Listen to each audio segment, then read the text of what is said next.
On January 30th, yet another Akhtar will rise. With the release of Luck by Chance, Zoya Akhtar will join the directorial ranks of brother Farhan and mother Hani Irani. Earlier this week, we spoke to Javed, Farhan and Zoya Akhtar about the family's latest debutante, the hierarchy on their set and whether talent is inherited or cultivated. Zoya, you started in 1996 as a casting director for Meera Nair's Kama Sutra, and since then you've donned so many hats. It's been executive producer, lyricist, second unit director, first assistant director. Why has it taken 13 years for you to make your first film? When I started off, it was, I was working because I wanted to eventually make a film. So, I didn't start off to make the film in 1996, so we can lop a few years off there only. And then after Dil Chahta, I got the script ready, and basically we couldn't make it because nobody wanted to act in it, for the lead parts. So it wasn't... Why though? I have no idea. They never told you?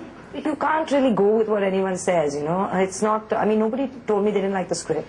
Nobody I knew that read it told me to change the script or to change that. It just, I think the audience was completely different at that point. So I don't think most actors could see it going down well, or that kind of characterization working for them, or this kind of film, you know, appealing to the palate at that point of the audience. And that has changed. Now, you've, of course, grown up in the film industry, and the film is about the film industry, but one of the risks of showbiz movies is that they can become very self-referential, very insular. While you were writing this, were you aware that it should be more universal in its appeal? Yeah, definitely. It's actually about people. Like, I see the story about people, and I think it could have been set in any industry. It just happens to be the film industry because that's what I know.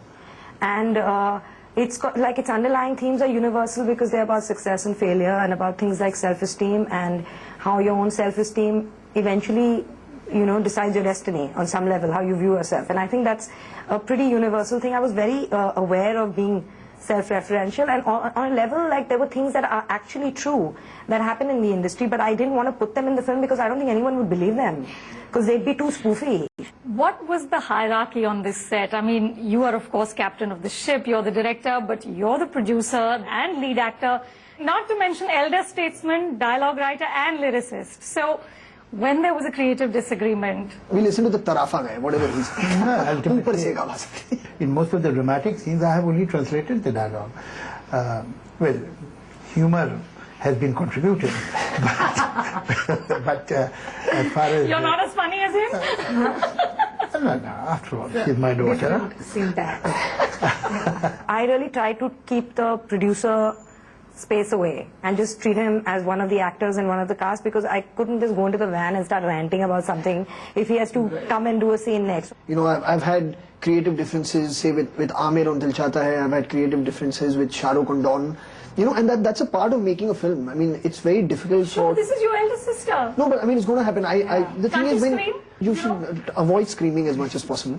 You know, but everyone sees the scene kind of differently. You know, when they first read it, and then it's your job and your responsibility to try and get as close to visualizing the scene like the other person. Like, I want to see it like she sees it. Similarly, she'll want to see it the way I see it, and then somehow you have to find the right balance. Yeah, and also you do that before you get to set on a lot of levels. But at the end of the day, if you're the director, then you're the director.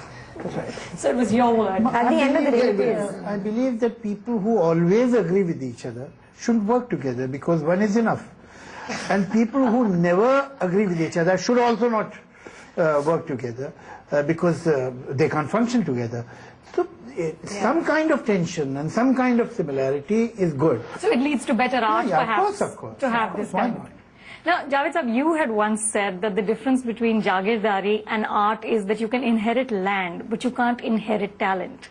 So if you're going to create... I was talking about it when I was discussing my relationship with my father. That's different. Then I had different idea. Now I have changed my opinion.